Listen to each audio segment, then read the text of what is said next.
నేను 7వ తరగతి చదువుతున్నాను. ముందుగా అందరికీ 80వ స్వాతంత్ర దినోత్సవ శుభాకాంక్షలు.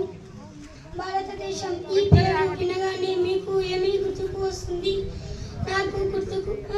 మీకేమి గుర్తుకొస్తుంది? హిమాలయాల, గంగా నద, త్రివర్ణ పతాకమా? నాకు మాత్రం ఇవేవి గుర్తుకు రావు.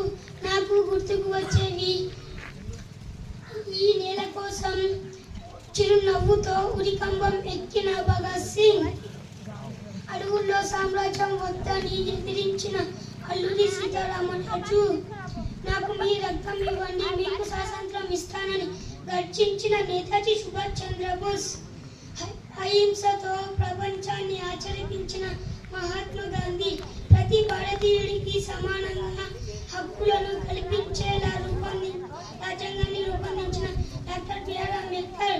నిజానికి వీరెవరు తన కోసం జీవించలేదు, తన కుటుంబం కోసం కాదు, ఇంకా పుట్టని తరాల స్వేచ్ఛ ఉండాలని జీవించాలని మహోత్తర కళ కోసం జీవించారు.